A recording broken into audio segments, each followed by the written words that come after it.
Boa tarde, meu nome é Camille Pedroso, do terceiro Metalurgia, e hoje eu e a Stephanie iremos apresentar o trabalho do projeto final de fundição. Na introdução é falado sobre a peça que a gente vai trabalhar, que é uma roda ferroviária fabricada por fundição. E essas rodas ferroviárias, elas exigem um processo de precisão, resistência mecânica e alta confiabilidade, considerando que essas peças desempenham um papel crucial na operação dos sistemas ferroviários. Ou seja, ela não é suscetível a falhas, ela tem que ser perfeita por conta dos riscos que ela pode trazer se houver algum defeito. Nesse relatório a gente detalha os aspectos técnicos do projeto, incluindo dimensões, materiais, volume metal fundido, tolerâncias, processo de fabricação e controle de qualidade. Além disso, a gente apresentou também o desenho técnico da roda, análise relacionada ao uso de marchas e maçalote no processo de fundição e os requisitos para o acabamento final. O planejamento. Ele consiste em elaborar um desenho técnico da peça, determinando dimensões, tolerâncias e superfícies, definindo a metodologia de fundição, que é o tipo de molde e o método de vazamento, e metrologia, uso de instrumentos como paquímetro, micrômetros e gabaritos, e a moldagem, que é o desenvolvimento do molde usando areia verde compactada, uma técnica mais comum da fundição e eficiente para geometrias mais complexas. A solidificação. Durante a solidificação do metal, vários fatores podem afetar a qualidade da peça. Os mais comuns são a porosidade do gás, que esse efeito ocorre por conta da liberação de gases dissolvidos no metal durante a solidificação, formando cavidades internas. Para evitar, o metal deve ser desgasificado antes do vazamento. São utilizados sistemas de ventilação nos moldes para liberar os gases e a temperatura de vazamento é controlada para minimizar a absorção de gases. Porosidade de retração. Ocorre devido à contração volumérica do metal ao passar do estado líquido para o sólido. O que pode ser feito para evitar são o uso de maçalotes adequados para compensar a retração e controle do resfriamento para garantir a solidificação direcional e evitar vazios. Nesse processo dessa peça, a gente utilizaria o forno a cadinho, que para a fusão do metal foi utilizado o forno a cadinho, que oferece controle preciso de temperatura e adequado para lotes pequenos e médios. E a liga metálica mais recomendada a ser utilizada é o aço carbono, devido à sua alta resistência e durabilidade. Se a peça precisar de acabamento, que na maioria das vezes precisa, após a fundição a peça passa por rebarbação, que é a remoção do excesso do material, lixamento, que é a garantia das superfícies lisas, e tratamento térmico, que é alívio de tensões e melhoria das propriedades mecânicas, como dureza e resistência, o que é essencial para essa peça específica que passa por desgaste muito constante. O objetivo desse relatório é documentar detalhadamente o processo de produção de uma roda rodoviária, evidenciando os cuidados necessários em todas as etapas. Metodologia, materiais utilizados: metal à base de carbono, material de moldagem, areia verde, que a gente mistura areia, argila e água, equipamentos como forno a cadinho, modelos de madeira e ferramentas de medição, areia verde com aglomerante, cadinho de grafite, instrumentos de medição, equipamentos como lixa, serra.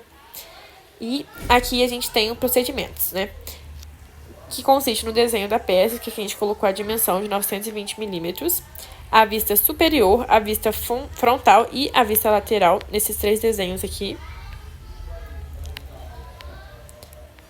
E para você poder fazer uma peça, você precisa elaborar um desenho técnico detalhado da roda ferroviária, contemplando as vistas superior, lateral e frontal, e definindo as dimensões e tolerâncias com base nos requisitos funcionais da peça.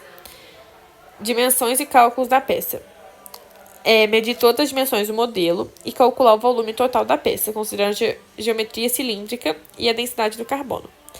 Aproximadamente 7,85 gramas por centímetro cúbico. Para determinar a quantidade de metal a ser necessário para a fundição. Confecção do modelo. Produzir um modelo da roda em madeira, respeitando as medidas do desenho técnico. Adicionar folgas para compensar a contração do metal durante a solidificação. Localizações e formação das peças. Essas localizações são definidos os canais de alimentação, saídas de gás e os maçalotes para garantir um preenchimento uniforme e evitar defeitos. A moldagem foi feita com areia verde compactada ao redor do modelo. O molde foi inspecionado após a retirada do modelo, verificando a integridade e a ausência de fissuras. O acabamento. Após o resfriamento, a peça foi retirada do molde e submetida à rebarbação, O lixamento e polimento garantiram a superfície uniforme e a peça passou por tratamento térmico para aliviar tensões internas. Bom, gente, me chamo Stephanie, sou aluna do 3º ano técnico integrado de metalurgia e vou dar continuidade na explicação da Camille sobre o nosso relatório do projeto final da disciplina de fundição lecionado pela professora Gabriela, dos resultados e discussões. Bom, primeiramente, aqui está explícito todos os cálculos das dimensões da peça e do modelo. O diâmetro externo da roda ficou em 920 milímetros, lembrando que é a roda ferroviária padrão para carga. A largura total da roda ficou entre 135 milímetros, a espessura mínima do aro 20 milímetros, o raio de transição 5 milímetros, o ângulo da flange 72 graus e a altura da flange 30 milímetros. As dimensões do modelo para fundição, elas consideraram as tolerâncias de contração e acabamento, geralmente em torno de 1,5% a 2% do tamanho da peça. Bom, do metal a ser fundido, o material utilizado foi o aço fundido e sua composição varia de 0,42% a 0,50% de carbono, 1 a 1,40% de manganês, 0,15% a 0,40% de silício. O fósforo, sua quantidade máxima é de 0,040% e do enxofre equivalente, também 0,040%. Sua resistência à tração ficou menor ou igual a 880 MPa, sua dureza Brinell de 260 a 320 HB, e foi isso. Agora, do volume do metal a ser fundido, o volume deverá ser calculado considerando o perfil da roda. Para o caso de uma roda padrão como a nossa, o volume estimado foi 70 litros. O peso estimado, considerando a densidade do aço fundido, que é 7,85 gramas por centímetros cúbicos, foi de 550 quilogramas. Da qualidade exigida da superfície do fundido, sua rugosidade ficou maior ou igual a 12,5-1, conforme a regra da ABNT NBR 6174.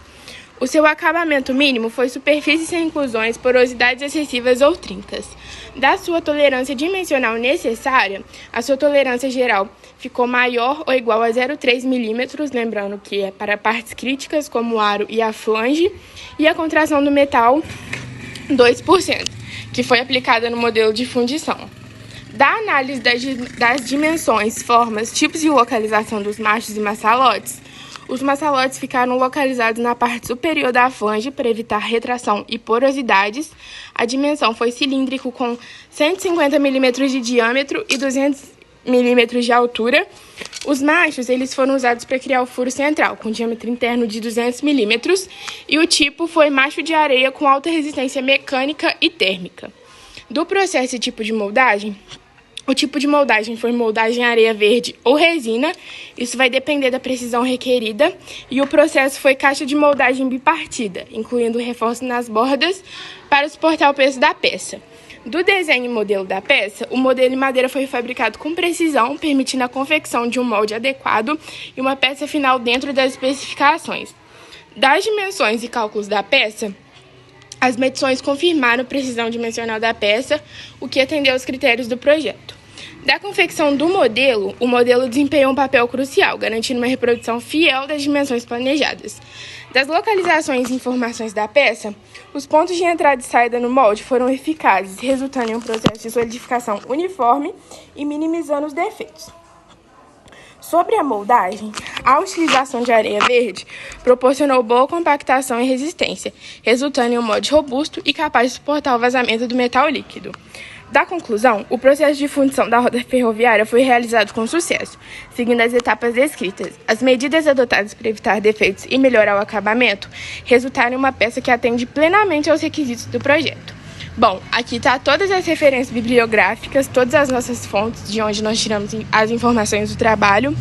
Ao lado está todos os nossos acessos. E foi isso. Muito obrigada por ter nos assistido até aqui. Esperamos que o nosso trabalho tenha sido realizado de uma forma didática e que vocês possam compreender e aprender a fazer. Muito obrigada. Abraço das alunas Stephanie e Camille.